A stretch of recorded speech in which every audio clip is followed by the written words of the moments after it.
2, 1, go. And once again, we're off in autonomous. This is programmed by the human players to do what they're doing right now. They'll either obey the programming or they won't. See what happens. They get 2 points for each robot that leaves the starting zone. That's 2 points. If they can score, that's worth 5. If they can get a note in the amplifier, that's worth 2. Now the human players have control for 2 minutes and 15 seconds of play as it's 7-4 coming out of autonomous. 5608 dancing with 9561 as 5109 looks for a note. 9522 Archimedes down there at the subwoofer. 4730 in position to try to score as 9522 the Archimedes team scores 2 points for the Red Alliance. Right now the speakers are worth 2 points if they can get a note in the top of the speaker up there. On the side you see a little red looking box and a blue looking box for each alliance. That little red and blue box is known as the amplifier. They can drop a note in the amplifier. They are able to gain 1 point for that right now as 5109 scores 2 points for the Red Alliance. 4468. The Atlanta Lynx team is down there at the amplifier right now trying to score. Drop a note into that amplifier and they'll be able to gain 1 point. Let's watch them. They have got it there at the amplifier. Oh, and it doesn't quite work. They still got it in their robot. They're going to try it again as 5608 does the same thing. They're trying to drop the note into the amplifier.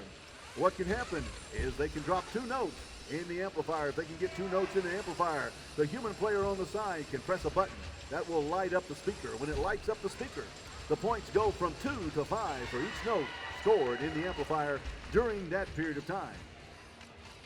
When the speaker is amplified, you will see at the base of the speaker the subwoofer. The subwoofer has a dial on there that counts down from 10 to 0. That indicates how much time they have to score, increasing their points from 2 to 5 at that time.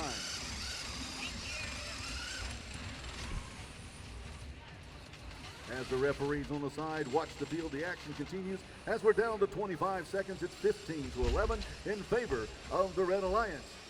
5109 at the subwoofer, 9522 headed towards the stage as 5608 and 4468 dance to the rhythm. 9522 is trying to climb up on the stage as the human players try to ring the microphones on top of the stage. That's those little poles sticking up from the top of the stage on each side of the field are known as microphones. If they can ring those microphones with those notes, they are able to put a spotlight on whichever robot is hanging from the chain in that section of the stage. That's the end of qualifying match number 44. Once again, there will be a total of 60 qualifying matches altogether.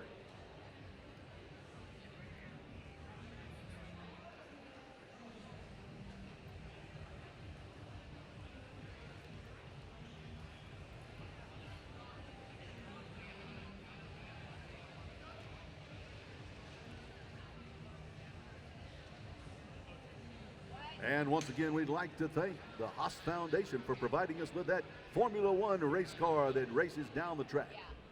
When that engine is finely tuned, the music from that engine hums down the straightaway in perfect synchronization. All the cylinders firing together make beautiful music. As we await the F1, it's on the back side of the course, heading around the course. I can just barely hear the music starting up. As it gets a little closer, we'll see it come down the stretch. When it does, we will be able to know who was victorious in that match and what the final score will be.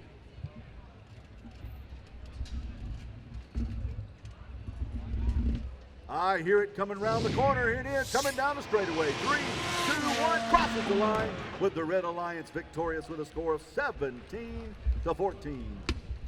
The winning alliance is awarded 2 ranking points, which helps them in the standings as 5109 holds its position in the number 6th ranked position, while the other 2 members of the alliance climb in the standings.